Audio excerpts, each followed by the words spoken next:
Não é interessante uma história que eu ouvi certa vez de um pastor que precisou ficar um final de semana fora da igreja dele e o pessoal não arranjava pregador para falar no lugar desse pastor, e o pastor então decidiu treinar o próprio papagaio dele para falar no seu lugar.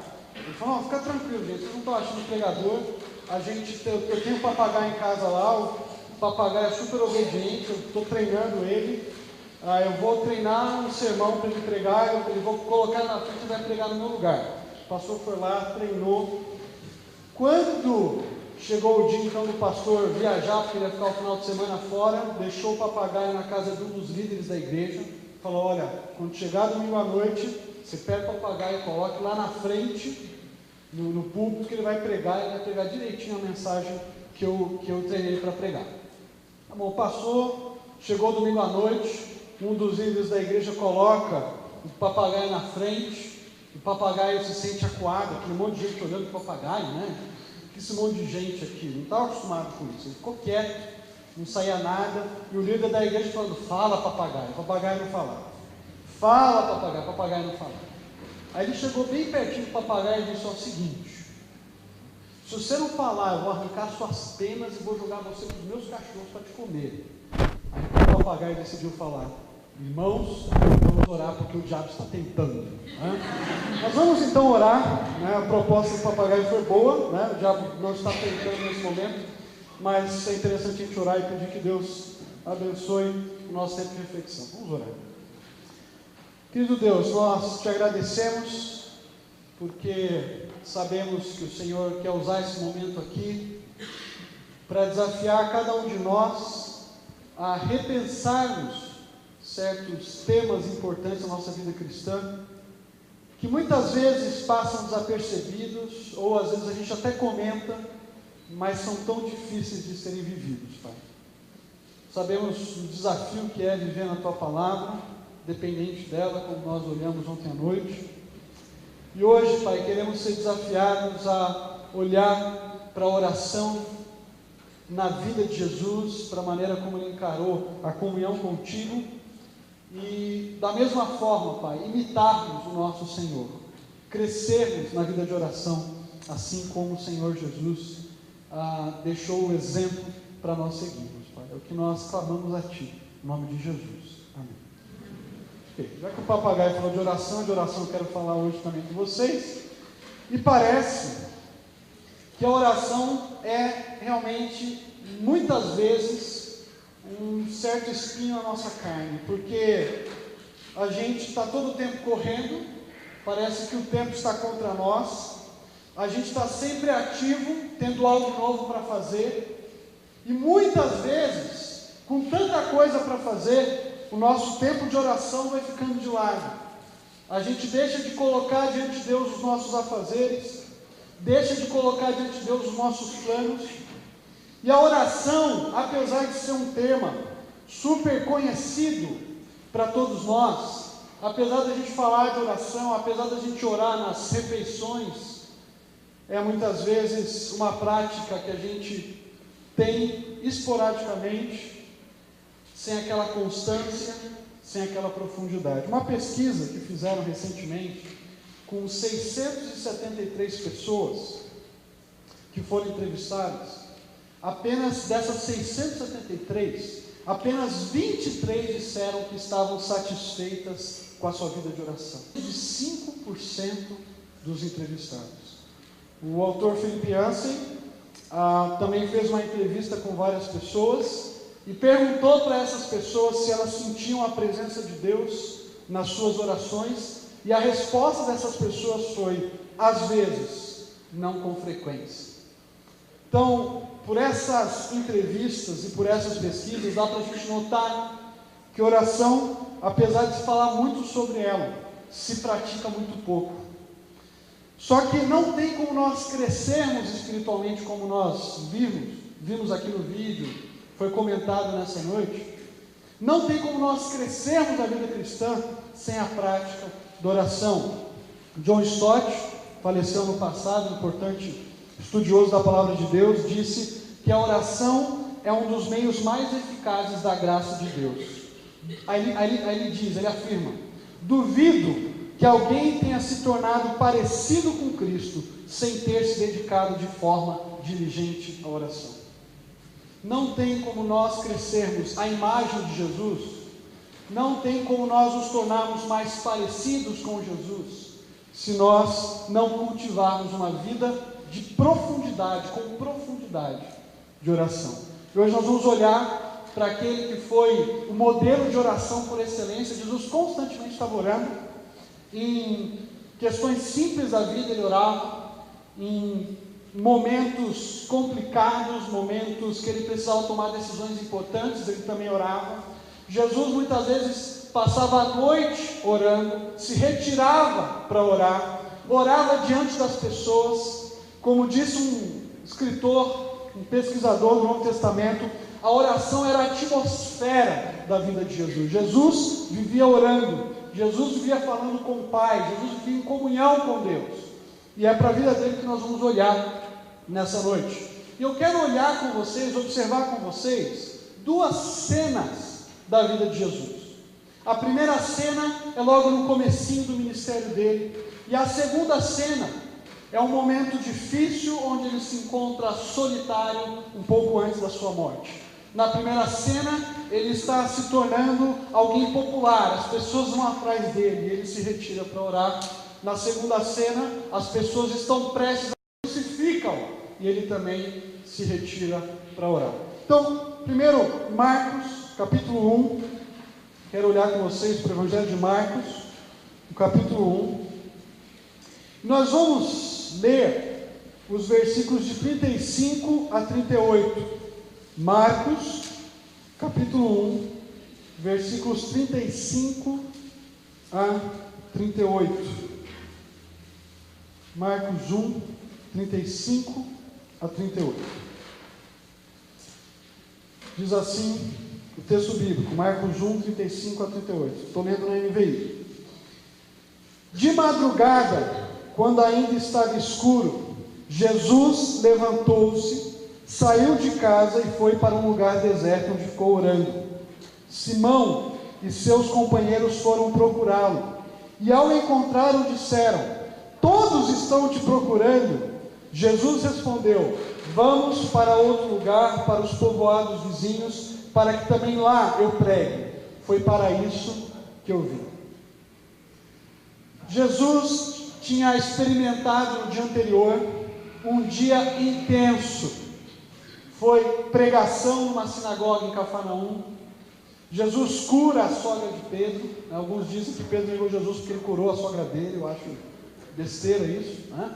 Mas ele cura a sogra de Pedro. E depois, no finalzinho do sábado, quando vinha entardecer, ele recebe na casa de Pedro ali um monte de pessoas. O texto diz para a gente lá em Marcos capítulo 1, um pouquinho antes desse texto que nós lemos, que todos da cidade foram até ele, para que ele curasse pessoas, para que ele expulsasse demônios. Jesus teve uma agenda cheia naquele dia de sábado: pregação, curas, exorcismos. E qualquer um de nós, se estivéssemos no lugar de Jesus, pensaríamos: bom, agora eu tenho direito de descansar um pouco. Fiz tanta coisa para Deus, curei pessoa, expulsei demônio, preguei lá para todo mundo, eu mereço um pouquinho de descanso. E qualquer um de nós iria aproveitar para estender um pouquinho mais o tempo de sono e acordaria, sei lá, pelas 8 da manhã, 9 da manhã, alguns talvez meio-dia, né? Outros 3 da tarde. Eu já vi gente que acordou 3 da tarde, está tão cansado. Mas com Jesus é diferente. Jesus, no lugar de acordar mais tarde, de descansar mais, ele levanta cedo. É interessante que Marcos enfatiza para a gente aqui o momento que Jesus desperta. Ele diz: de madrugada, por volta das 3, 4 horas da manhã, quando ainda estava escuro. Marcos está querendo mostrar para a gente que Jesus, diferente da maioria de nós, ou até de todos nós, ele se dispõe a levantar cedo, a acordar no momento que ninguém acordaria. Não porque ele estava com uma dor de barriga, não porque ele estava passando mal, mas ele levanta cedo com um propósito. Ele levanta, ele não fica na cama dele, né? Muitas vezes a gente faz isso. Hoje eu vou levantar, toco o despertador, eu tinha colocado o despertador mais cedo para tocar, para orar, eu vou orar na minha cama, né? Aí você começa a orar na sua cama, você volta a dormir de novo, e só acorda na hora de ir para o trabalho, na hora de ir para a escola. Mas com Jesus não, ele se levanta, ele sai da cama dele, e ele vai para um lugar deserto, num lugar onde ninguém poderia interrompê-lo, onde ninguém iria achá-lo com facilidade. Ele vai para esse lugar deserto e passa tempo com o Pai em oração, passa tempo em comunhão com Deus, porque ele sabia que aquele momento com Deus era muito importante. A sua popularidade crescia, as pessoas iam atrás dele, mais e mais Jesus era conhecido aos arredores ali de Cafarnaum, ali naquela região da Galileia, e Jesus sabia que o tempo com o Pai era imprescindível para que ele se mantivesse na missão que o Pai tinha para ele.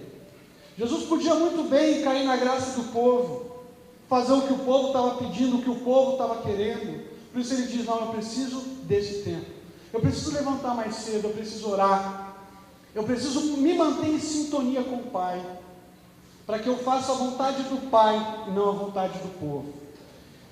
E é interessante que esse tempo com Jesus é tão impactante na vida dele, que quando Pedro chega para ele e fala: Senhor, né? Diz que Pedro demorou para achar, porque o verbo que aparece aí no final, no verso 36, foram procurá-lo, ele é usado muitas vezes na língua grega para se referir a uma perseguição.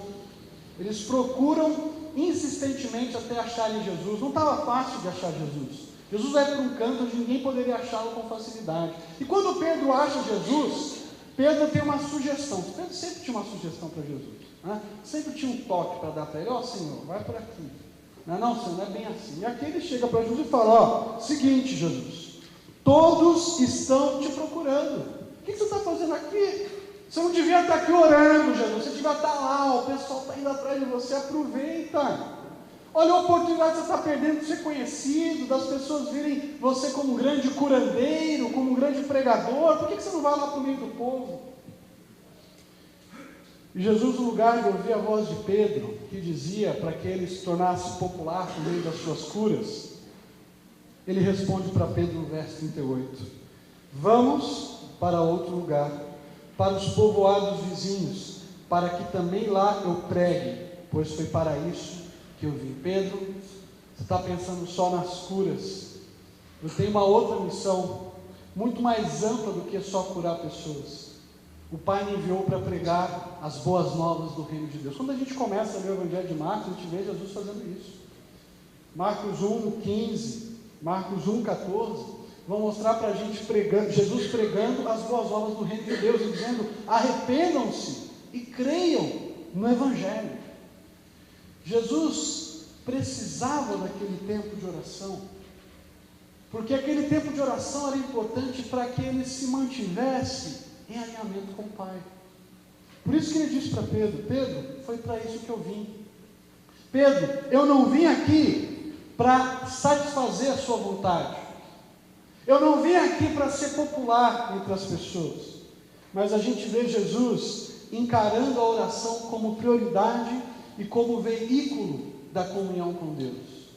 A oração para Jesus era prioritária. Ele levanta cedo para orar, e a oração de Jesus era um veículo de comunhão com Deus. Ele precisava daquilo, aquilo era importante para que, no lugar de ouvir o apelo de Pedro, para que curasse pessoas, ele continuasse na missão do Pai, de proclamar o reino de Deus, não só em Cafarnaum, mas em todas as cidades vizinhas.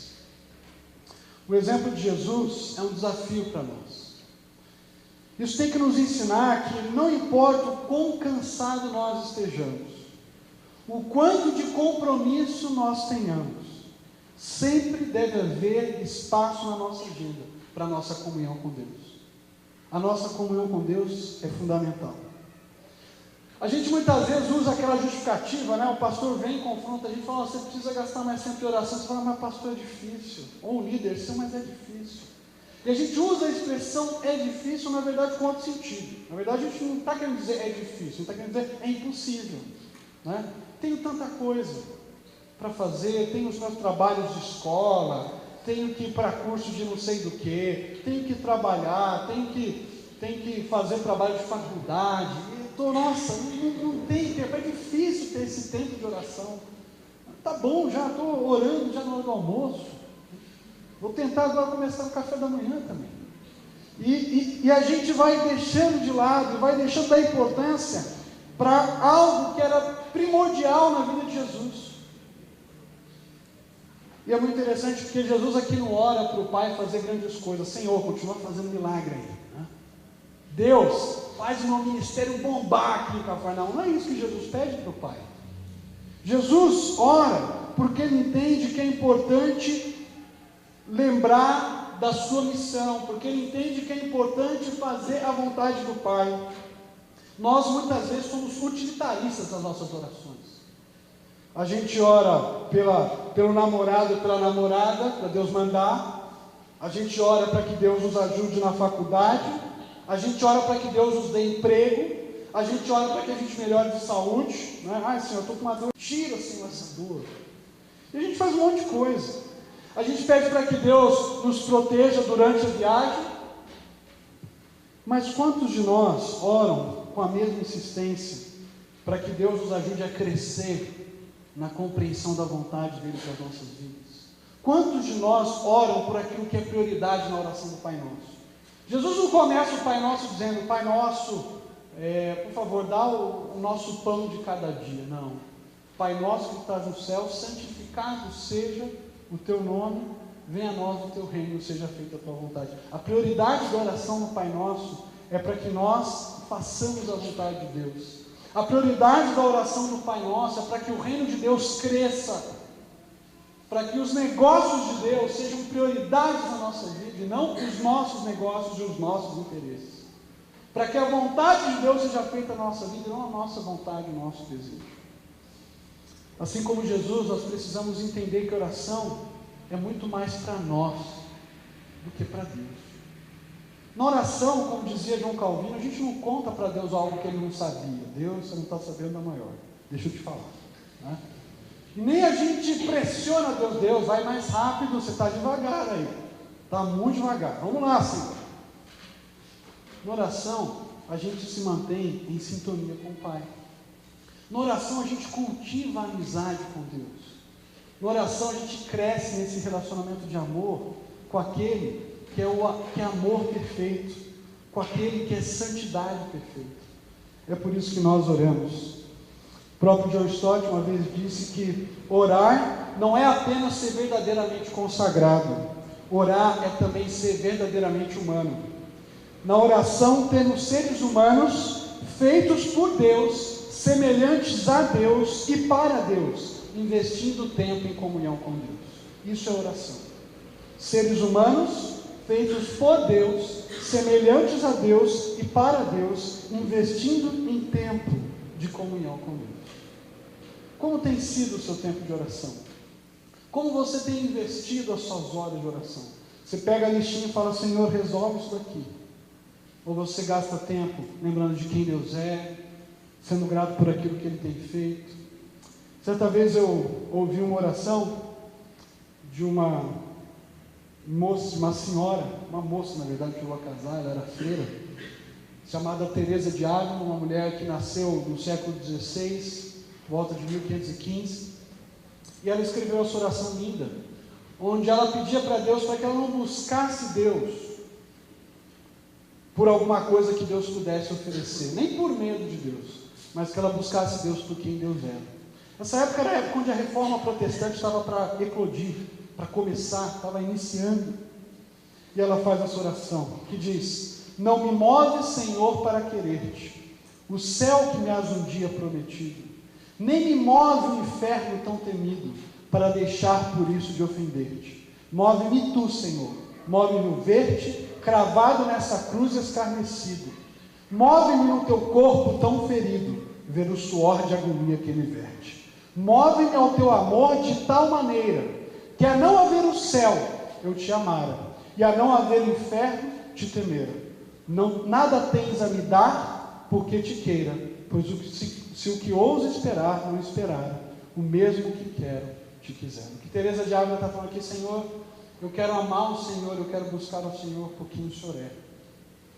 Eu não quero amar o Senhor só porque eu vou para o céu, que é um lugar legal. Mas eu quero amar o Senhor porque eu sei que no meu céu o Senhor está lá. Eu não quero temer o Senhor porque eu tenho medo do Senhor mandar para o inferno, eu tenho medo do fogo do inferno. Eu tenho que ter medo disso. Mas porque no inferno o Senhor não vai para lá. Eu não vou ter comunhão com o Senhor lá. Mais importante é estar com o Senhor do que os benefícios que o Senhor pode me dar. Como você tem investido o seu tempo de oração? Eu quero ir para uma outra cena na vida de Jesus, lá no final do livro de Marcos, capítulo 14. Marcos, capítulo 14. Nós vamos ler primeiro os versos 32 a 36. Marcos, capítulo 14, versos 32 a 36. Diz assim, Marcos 14, 32.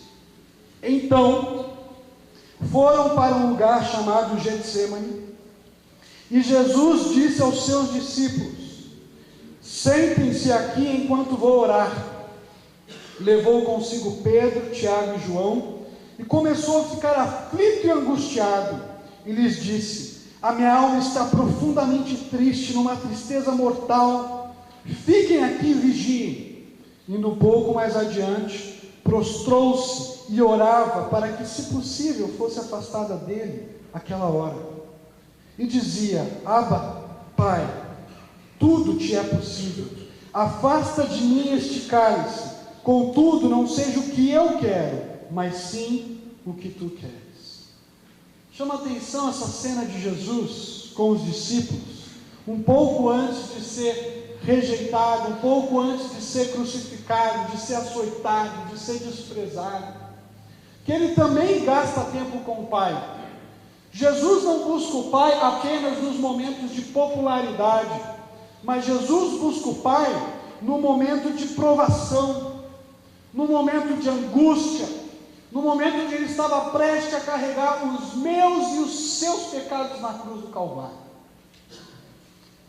E lá no Getsêmani, então, Jesus leva os 12 para aquele lugar. O Getsêmani era um lugar conhecido dos discípulos. João capítulo 18 diz que Jesus costumava ir para lá com os seus discípulos, tanto que Judas já sabia onde Jesus estava, já imaginava. E aqui com os discípulos, Jesus deixa alguns para trás, leva 3 desses discípulos consigo, Pedro, João e Tiago, sempre os 3. E Jesus dá um conselho para os 3 e fala: olha, vigiem, estejam atentos, orem. E ele fala para os discípulos sobre o estado da alma dele. É interessante que esses mesmos 3 discípulos estavam presentes em outros momentos da vida e do ministério de Jesus. Quando Jesus, por exemplo, está no Monte da Transfiguração, estava lá Pedro, João, Tiago, sempre Pedro dando alguma dica para Jesus, né? Senhor, você quer que a gente construa umas cabaninhas aqui? Né? Pedro sempre tinha a palavra errada na hora certa, né? Pedro era meio assim. E, interessantemente, há um contraste entre o Monte da Transfiguração e o Getsêmani. Porque enquanto no Getsêmani a glória de Jesus é revelada como Deus, os discípulos tremem de medo, aquela visão gloriosa de Jesus, com as roupas resplandecentes. Isso no Monte da Transfiguração, no Getsêmani, eles veem o Jesus completamente humano. Claro, Jesus sempre foi Deus e homem ao mesmo tempo, né? E sempre Deus, homem, experimentou todas as coisas juntos, mas aqui a humanidade de Jesus fica clara. Ele está angustiado a ponto da morte. No Getsêmani a glória é revelada, na Transfiguração a glória é revelada. No Getsêmani, a humanidade daquele que vai sofrer pelos pecados do mundo é demonstrada. E no Getsêmani, Jesus faz uma confissão: a minha alma está angustiada até a morte. Se você pegar essas palavrinhas no grego, você vai perceber: a minha alma está muito angustiada. São exatamente as mesmas palavras que aparecem na tradução do Salmo, que é o Salmo 42, versículos 5 e 11, também o 43, 5, onde o salmista diz: por que está abatida a minha alma? As mesmas palavras gregas na tradução do Antigo Testamento de Salmos e nas palavras de Jesus em Marcos, Jesus diz: a minha alma está muito abatida, está muito angustiada. Jesus está se identificando com aquele salmista do Salmo 42, aquele salmista que passou por angústia, aquele salmista que tinha inimigos ao seu redor querendo devorá-lo. E Jesus fala: eu também estou angustiado, a minha alma está abatida. Mas Jesus, assim como o salmista, no lugar de dar o seu próprio jeito, no lugar de fugir da situação, no lugar de falar: Deus, me tira dessa agora que eu quero sair daqui, ele não faz isso. Assim como o salmista responde, ele faz: espera em Deus, pois ainda o louvarei. Jesus aqui se derrama diante do Pai, e Jesus fala: Pai, se possível, passa de mim esse cálice, mas que não seja feita a minha vontade, sim a tua. Jesus não determina para o Pai, Jesus se submete ao Pai. Ele estava passando por um momento turbulento, por um momento de angústia, e é interessante ver a intimidade de Jesus com o Pai, porque Abba era uma expressão aramaica que os filhos falavam para os seus pais desde a infância, desde pequenos até quando eram jovens, de uma forma carinhosa. Era como se fosse a expressão papai ou querido pai. Mas nenhum judeu tinha a ousadia de chamar Deus de Abba. Jesus era tão próximo do Pai e sabia que podia contar com o Pai nesse momento de desespero e de angústia, que ele clama: Papai. A Bíblia também nos desafia a chamar a Deus dessa forma. Paulo, em Romanos capítulo 8, vai dizer que Deus nos deu o seu Espírito para que nós chamamos a Deus de Pai. Em Gálatas ele vai repetir isso. E é interessante porque, enquanto no Monte da Transfiguração, a gente ouve uma revelação do Pai dizendo: esse é meu filho amado. No Getsemane, é o filho que diz para o Pai: Abba. Nos momentos de angústia e de luta, de provas da vida, o Senhor Jesus nos ensina a olhar para o Pai. Antigamente, quando os camponeses passavam por alguma seca, eles olhavam para o céu e clamavam pela ajuda dos céus. Hoje em dia, a gente olha na previsão do tempo, faz canos de irrigação e joga partículas metálicas no céu para ver se chove. Antigamente, quando o pai e uma mãe tinham seu filho doente e não sabiam o que fazer, eles clamavam a Deus. Hoje, eles chamam a ambulância ou ligam para o médico. Nós perdemos essa percepção de dependência de Deus nos momentos de crise da vida. E a minha pergunta é: quantos de nós têm se refugiado em Deus, assim como Jesus se refugiou nos momentos de crise da sua vida? Quantos de nós têm feito como Jesus, corrido para o Pai? Jesus não corre para os discípulos. Os discípulos estão ali orando com Jesus, mas não são eles que vão resolver o problema, nem são eles que vão confortar o coração de Jesus. Jesus não fica numa conversa terapêutica: vamos lá, Pedrão, já que você tem uma palavra boa, vamos conversar, né? Pedro vira um psicanalista rogeriano, né? Jesus fala: eu estou aflito, e Pedro repete: sim, você está aflito, né? E não é isso que acontece, não é essa maneira que Jesus resolve. Jesus não corre para alguém para resolver o problema dele. Jesus não mexe os pauzinhos: vamos resolver aqui, eu tenho um contato com alguém que é amigo lá do político tal, que vai resolver. Não faz isso. Jesus ora, Jesus clama para o Pai, Jesus se ajoelha e diz: Pai, seja feita a tua vontade, não a minha. Pai, me ajuda a carregar esse cálice, me ajuda a passar por isso. Eu estou muito angustiado, conforta o meu coração. Interessante a história de duas esposas de pastores, estavam remendando as calças dos seus maridos, e uma delas chegou e falou: meu marido anda desanimado com a igreja, está muito cansado, parece que nada vai bem, tudo dá errado. A segunda mulher também estava remendando a calça do marido, disse: eu lamento por vocês, realmente deve ser difícil, mas meu marido tem dito exatamente o contrário, tem sentido cada dia mais intimidade com Deus, como nunca havia experimentado antes. E as duas então continuaram em silêncio, remendando as calças. E a primeira, que reclamou que as coisas estavam mal, remendava a parte traseira das calças do seu marido. Enquanto a outra, que viu o marido cada vez mais animado com a intimidade com Deus, remendava a parte dos joelhos da calça do seu marido. Quantos de nós têm se ajoelhado no chão nos momentos de crise que nós passamos? Quantos de nós têm se colocado de joelhos e clamado a Deus por ajuda? Talvez não, com certeza suas provas nunca serão as mesmas que Jesus passou. Jesus sofreu a ira de Deus, Jesus sofreu o abandono do Pai na cruz. Mas nós também enfrentamos provas.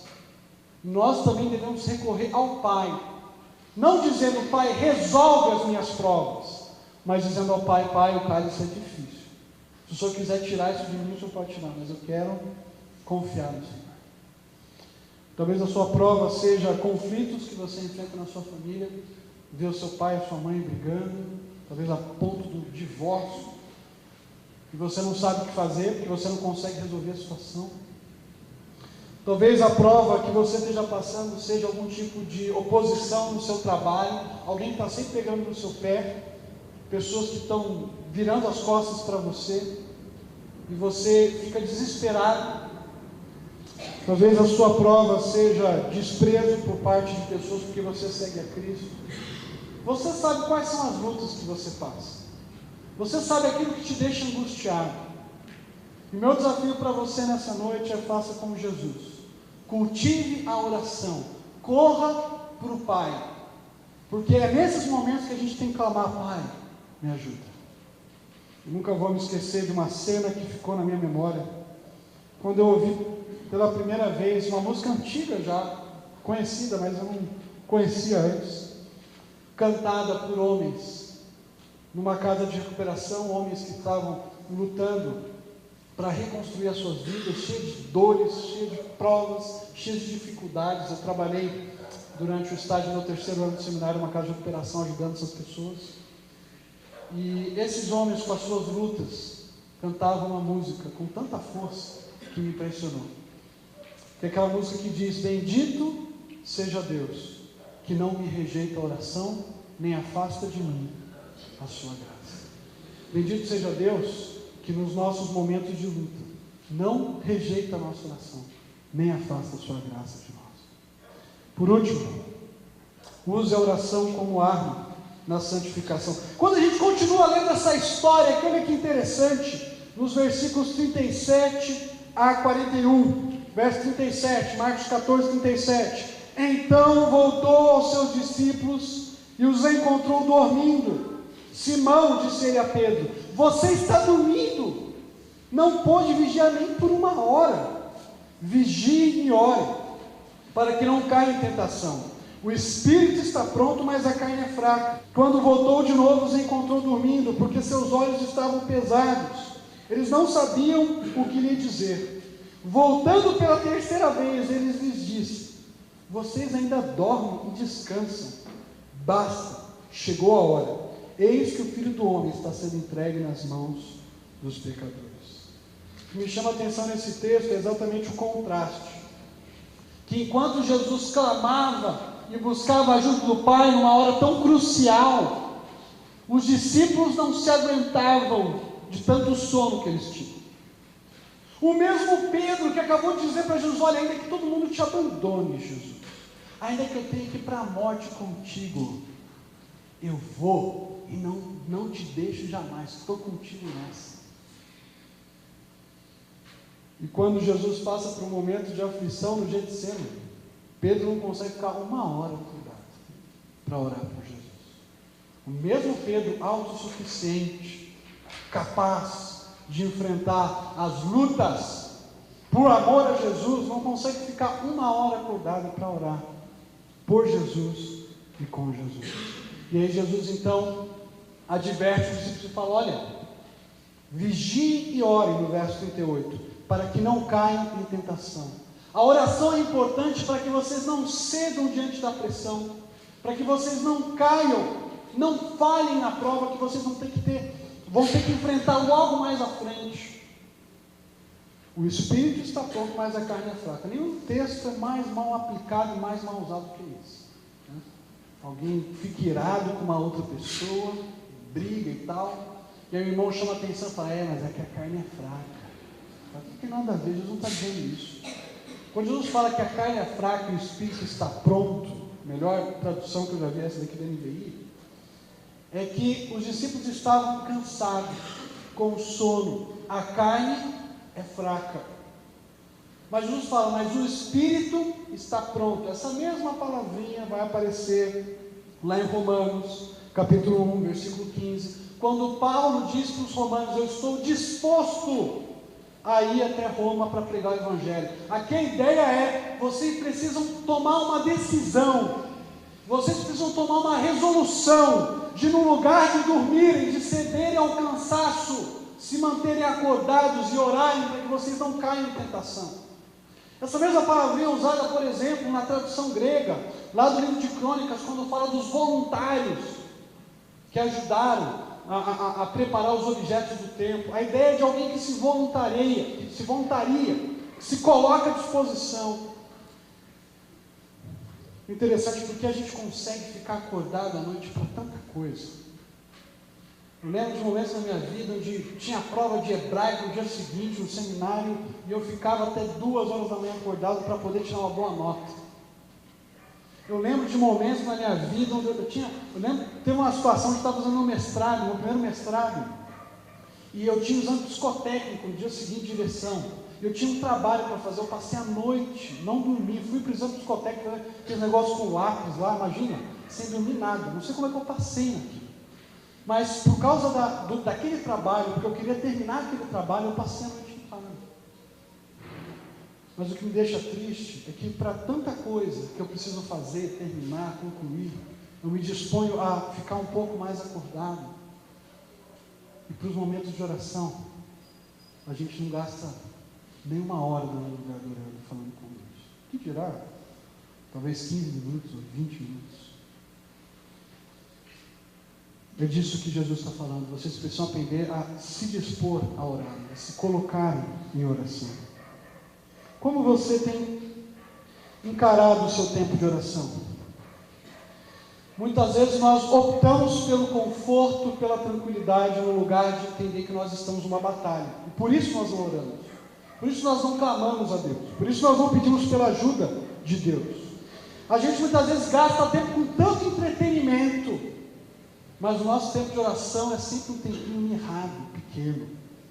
Quantos de nós têm sido fiéis em manter um tempo disciplinado de oração? Não estou falando de orar no almoço, não. Eu estou falando de você dedicar pelo menos 20 minutos de oração. Nem estou falando de você orar 1h30 por dia, porque você não vai conseguir orar 1h30 por dia. Você não vai. Você tem coisa para fazer. Agora, se você quiser orar 2 horas por dia, você vai desanimar na primeira semana, porque você não vai conseguir. Mas se você se propor a orar 20, 30 minutos por dia, é o tempo que você precisa para se manter em comunhão com o Pai e para rogar ao Pai que te dê poder para vencer as lutas diárias, que te dê poder para não cair em tentação, que te ajude a dizer não para aquela moça que está te pressionando para ficar com ela ou para namorar com ela, que te ajude a ser honesto no trabalho íntegro, mesmo que você tenha pressões.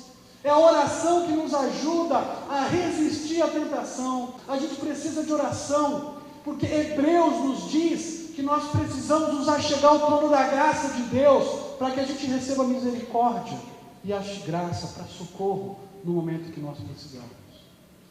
Eu e você precisamos de oração. Os puritanos tinham nas suas casas um verdadeiro recinto de oração. Era um quarto, um pequeno espaço, onde eles iam para aquele espaçozinho para orar.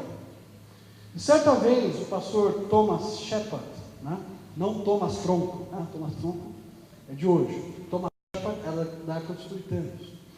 Ele encontrou com membros da sua igreja E esse membro da sua igreja mostrou para ele a planta da casa que ele ia construir. E quando ele viu aquela planta daquela casa, ele viu que não havia nenhum cômodo dedicado para oração. E Thomas Shepard lamentou-se dizendo que casas sem cômodos de oração seriam a ruína da igreja e a ruína da sociedade.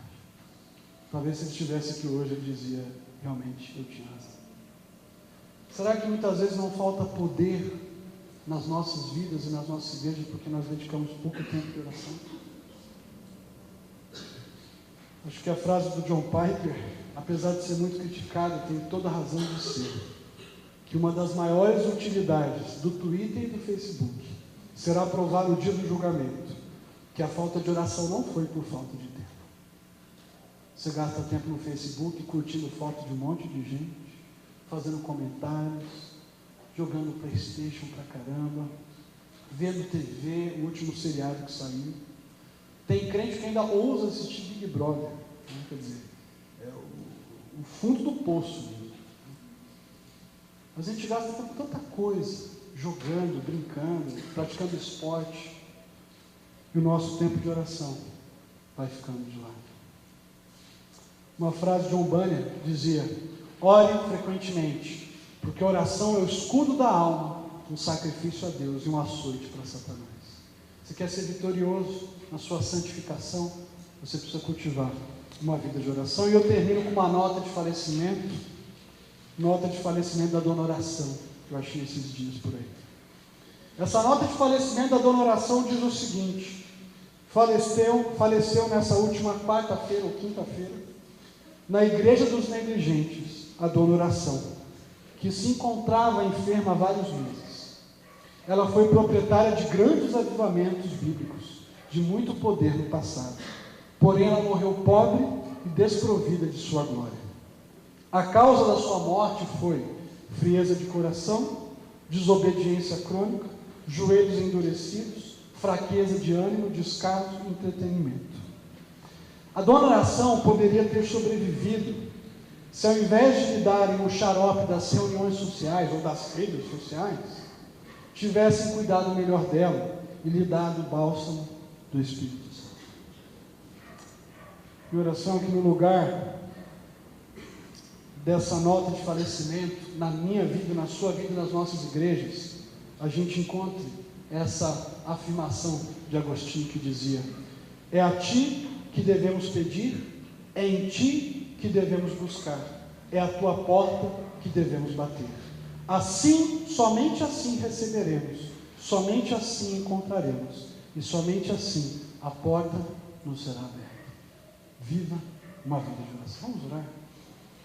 Pai, nos ajuda a não sermos negligentes, duros de coração, ocupados no nosso entretenimento, e fazendo tantas coisas, Pai, menos orando. É tão fácil nos emocionarmos com o testemunho de pessoas que oram tanto tempo e desejarmos o que essas pessoas experimentam. Mas quão pobre nós somos, Pai, porque nós preferimos fazer tantas coisas e deixamos o tempo de oração de canto. Pai, nos perdoa, Pai. Nós temos sido infiéis, nós temos sido falhos. A nossa vida de oração não se compara à vida de oração que homens do passado experimentaram, Pai. Nos ajuda a começar, nos ajuda a caminhar como Jesus caminhou a oração, rogando ao Pai, se retirando para falar com o Pai, gastando tempo em comunhão com Deus. Que seja com pouco, mas que nós comecemos, Pai. Que gradualmente a gente cresça na nossa vida de oração e que a gente possa olhar para trás e ver que daqui a alguns anos, o quanto a gente caminhou contigo e cresceu na comunhão com o Senhor. Que como Jesus, Pai, temos uma vida vibrante e real de oração. É o que nós oramos no nome de Jesus. Amém.